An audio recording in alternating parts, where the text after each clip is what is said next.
So that's Boursin and avocado, red onion, red bell pepper, and cremini mushrooms on this pizza.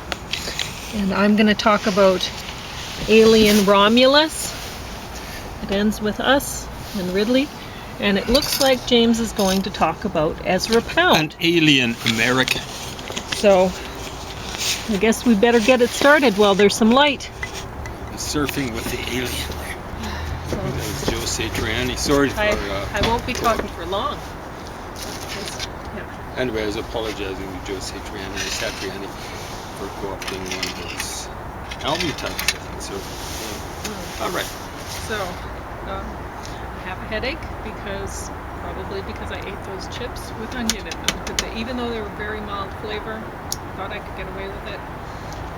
Apparently not. So, it's been a very bad day. So James going to do most of the talking. I'm going to mention Alien Romulus. This got top of the stack, but normally it wouldn't hit top of my stacks. It's just this is what I had watched. Well, for watching it as well. Yeah. Was that last night? I didn't watch anything today. I couldn't. But even last night it was difficult. But anyway. Alien Romulus. So this is basically like, it reminded me of, I don't know, something like the Teen Titans or something like that, right? Oh, it's my like God. That's not necessarily good. They've been doing that with a lot of shows lately, putting some teens into it. Well, the Teen Titans have been around a long time. They might go back to the 70s or something. Yeah, I know. I'm just saying, I mean, do Maybe people they really started like the as far as superheroes go, I mean, I think everyone likes Spider-Man. He's a teen. Yeah, But exactly. aside from the others, I don't think people really want to see a teen superhero. Well, you know, I don't know, like in the 60s, there was a new series started called what was it called? Anyway, it was based in the future, and Superboy traveled into the future to Legion of Superheroes. And it was popular. My brother really loved it. I liked it pretty well. Maybe I'm wrong. And the Teen Titans might have been a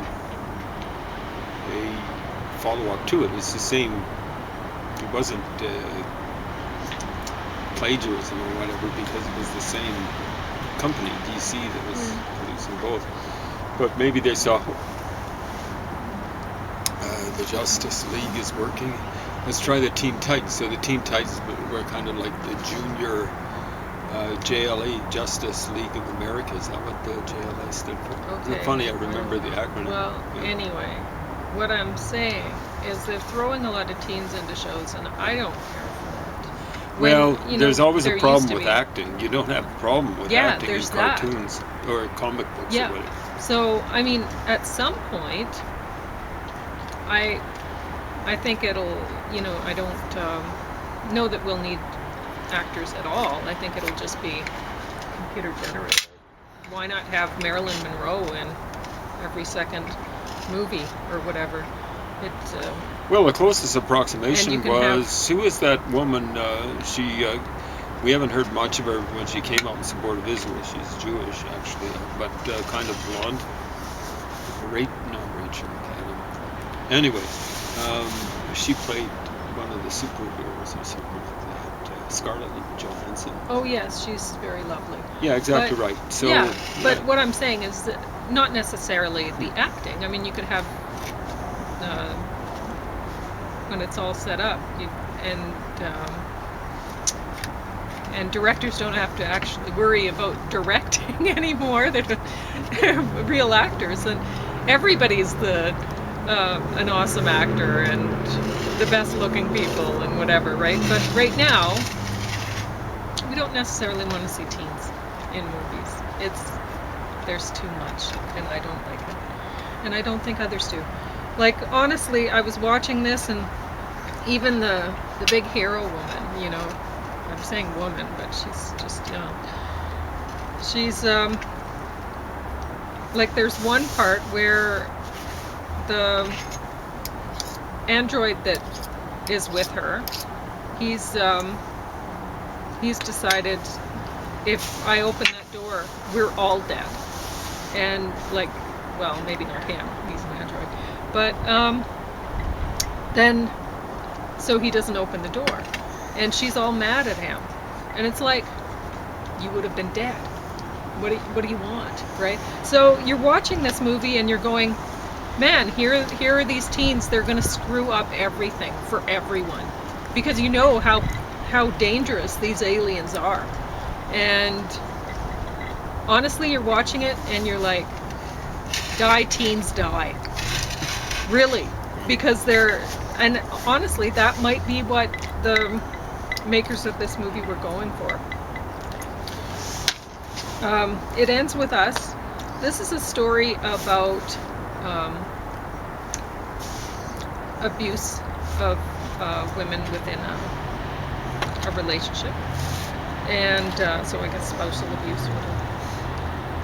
But honestly, I'm watching it, and I know that when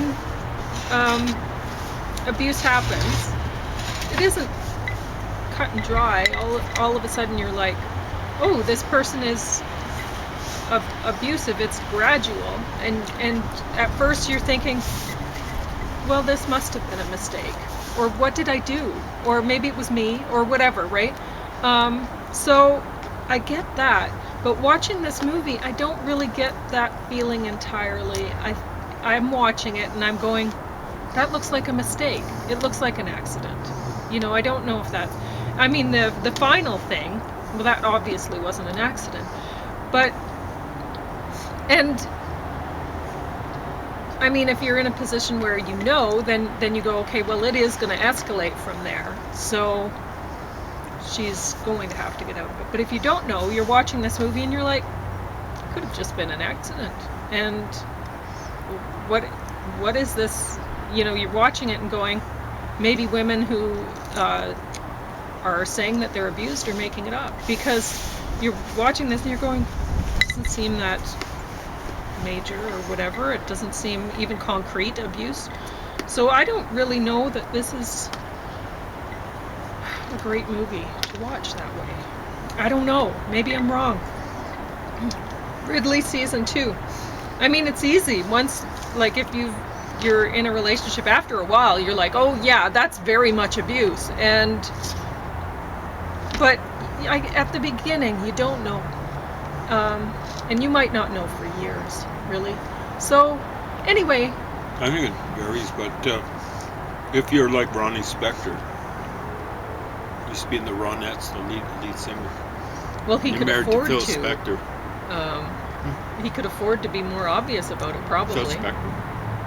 Well, but I think initially he was controlling her clothing, controlling when she went out. Sure, it'll be stuff. Things like that. Yeah. So, and Phil Spector that I'm talking about he was a murderer.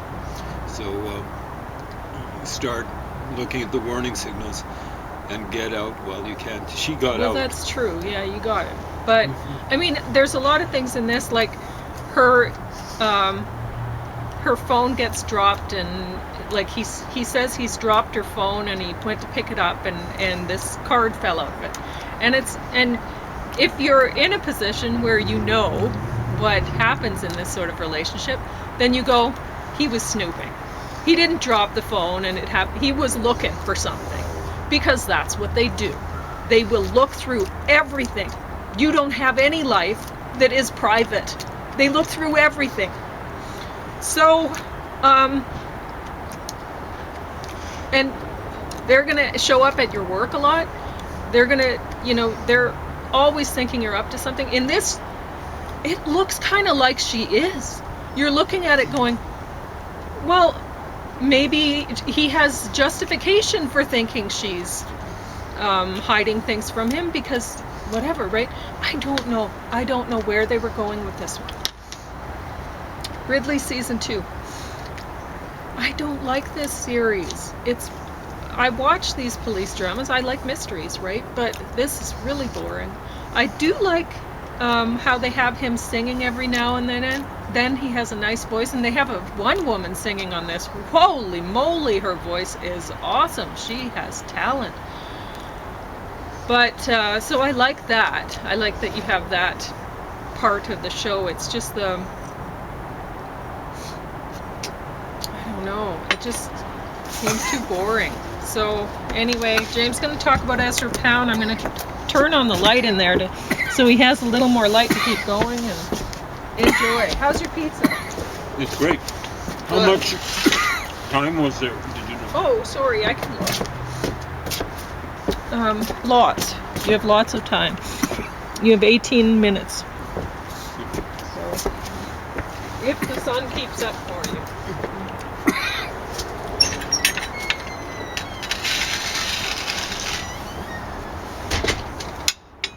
The crust is kind of tough. It's not because of the way Pauline cooked it. It was tough before she began. I think it'd been in the fridge a little while. So good.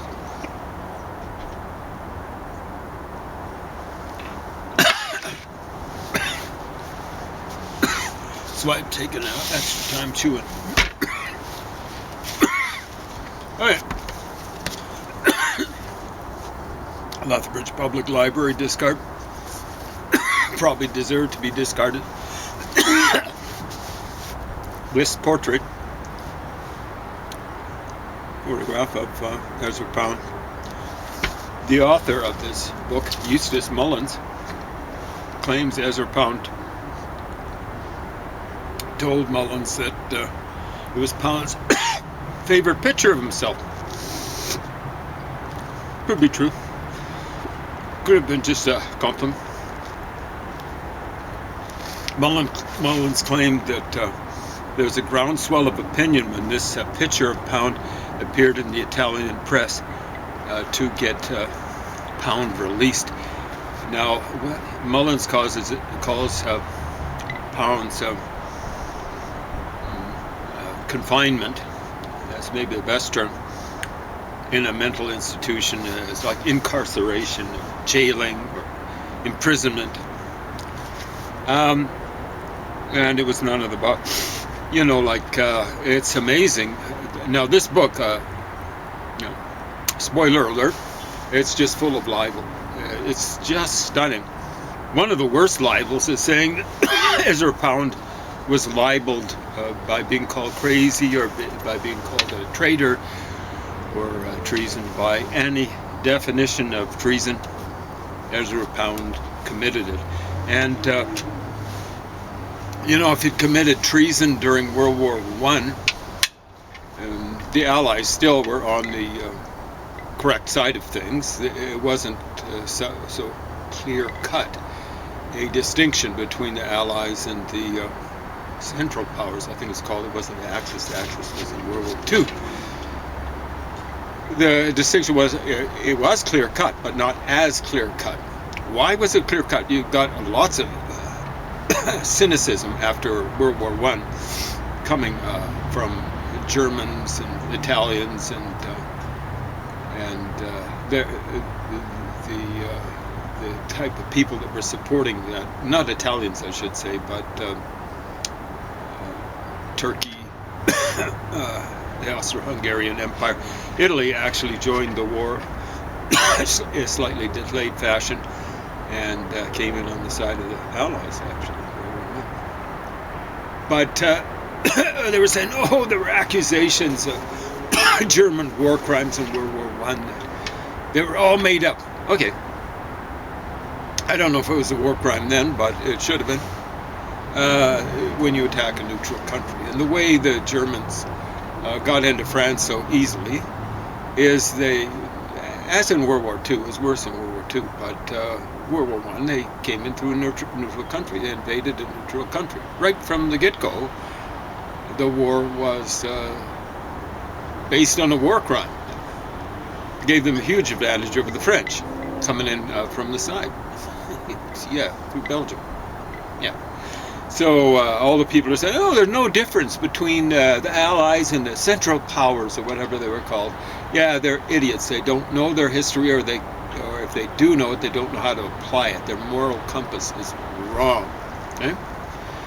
But World War II, it was very, very clear-cut. All of the major belligerence on the side of the Axis powers, headed by Germany, Italy, and Japan, and those are the ones I'm talking about. The other ones were pretty nasty too.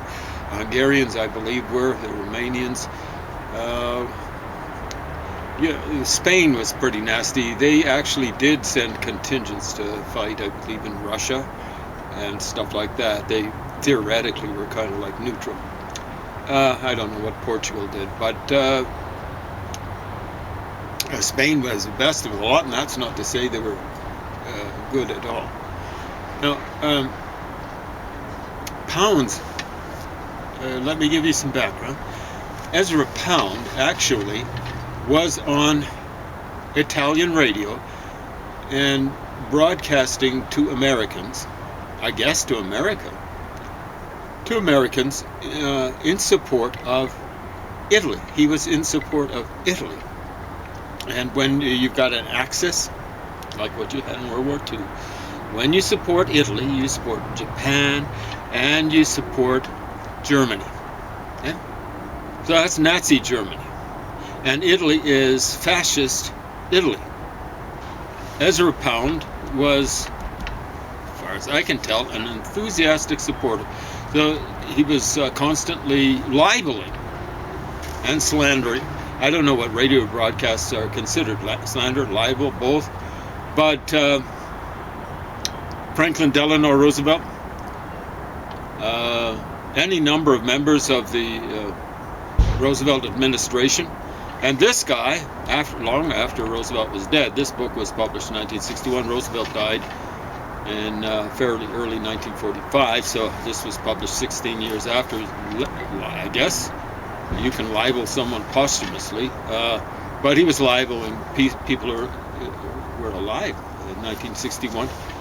By this point in time, Eisenhower had retired as president, as it were, become president emeritus. I don't know what the term is. And he was, Mullins here, Eustace Mullins, was suggesting that Eisenhower bore a facial, at least, resemblance to people of low mental capability, people who are born with congenital condition that kind of involves having baby-like features. I'm not sure if he was talking about what we call Down syndrome or what. Sometimes his names change. But at any rate, Eisenhower was not the greatest general in the world, even in World War II. And he definitely wasn't the greatest president, not just in the world, but of the United States. Eisenhower actually managed to have 3 recessions. You don't have to believe me.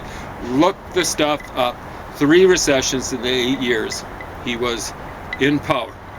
Early 53 to early 1961, as I recall. Well, I wasn't around. He'd been in power for a little over a year when I was born.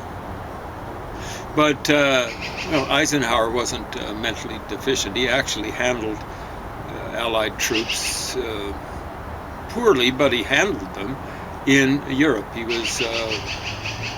commanded American troops in Europe, as I recall, underneath a guy who coordinated the whole thing called George Marshall? Was it Marshall? Something like that. So everyone knows about Eisenhower. No one hardly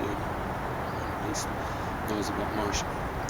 So to say that Eisenhower was alive at this time, say that he was mentally deficient, born with a congenital mental condition, is just out and out libel. But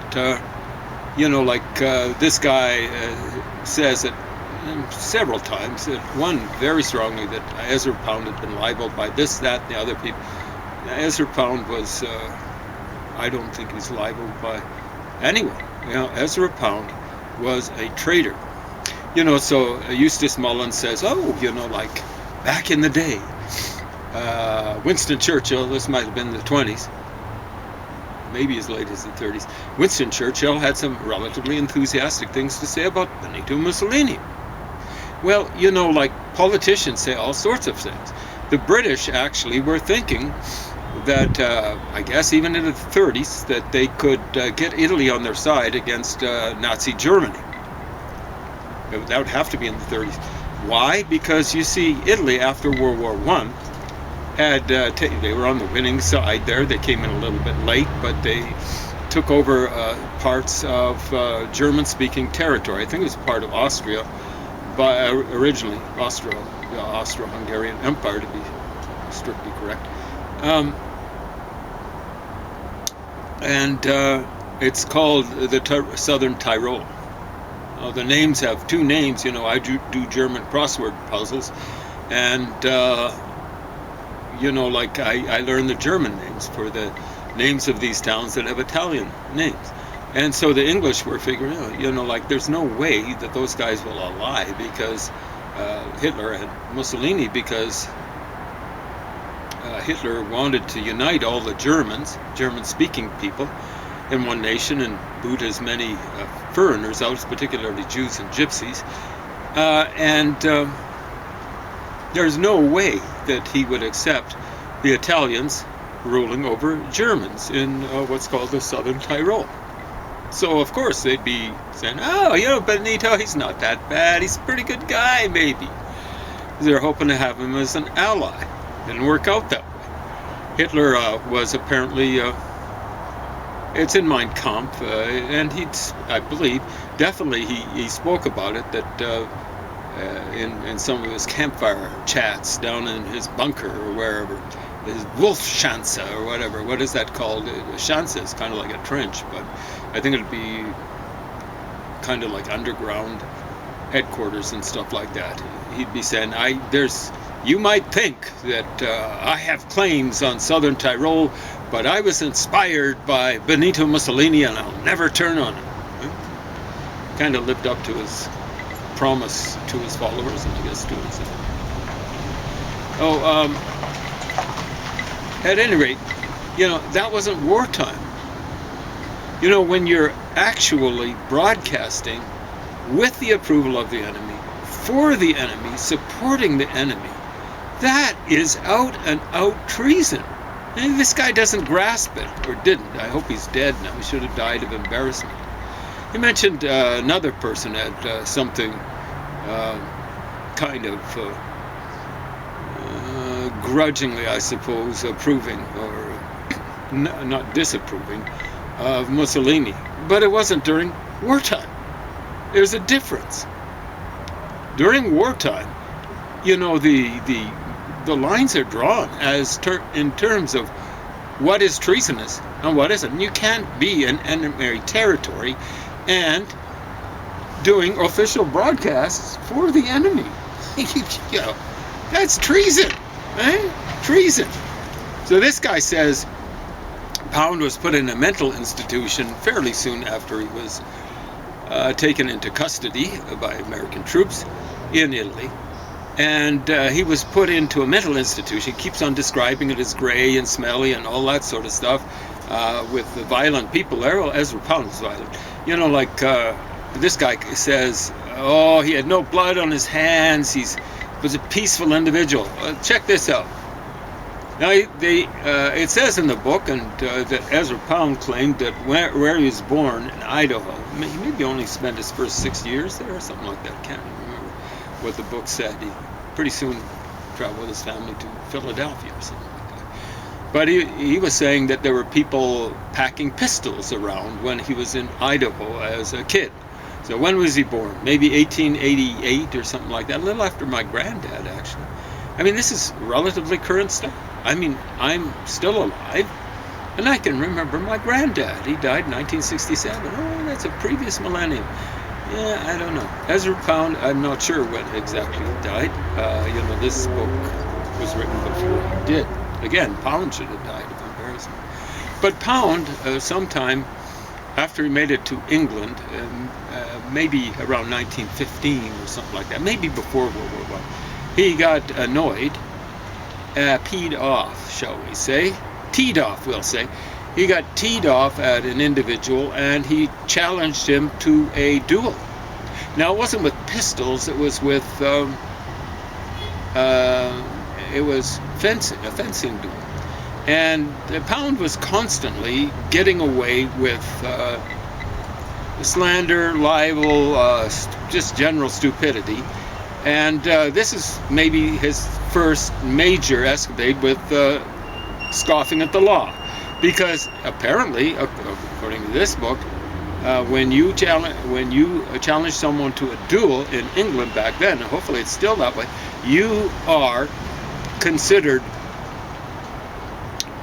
indulging in attempted murder or planning a murder. Right? Yeah. So, I mean, I've known some violent people in my life. I've known violent soccer players, but I've known, violent people in the street, whatever. I've never ever known anyone to challenge someone to a duel. I mean, who died? Was it Pushkin died in a duel? But that was like almost 100 years before in Russia.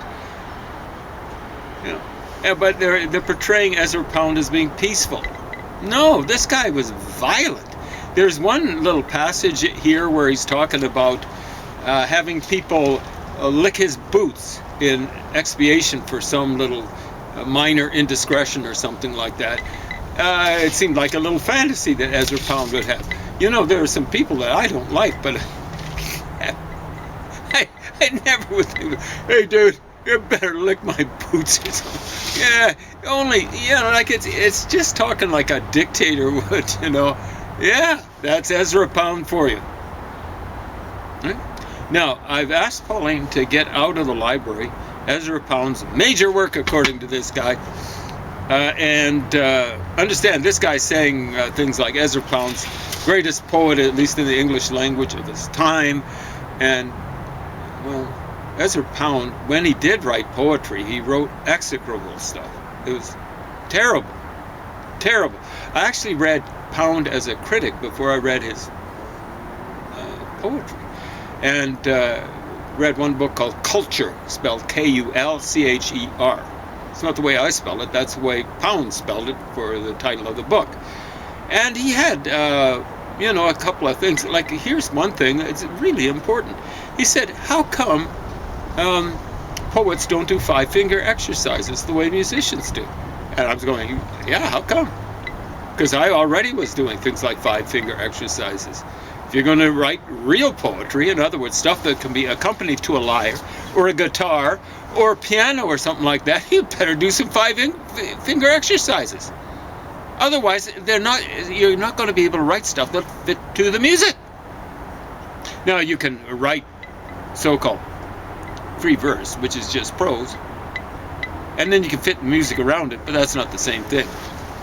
A real poet should be able to take a musical passage and write words that fit to that.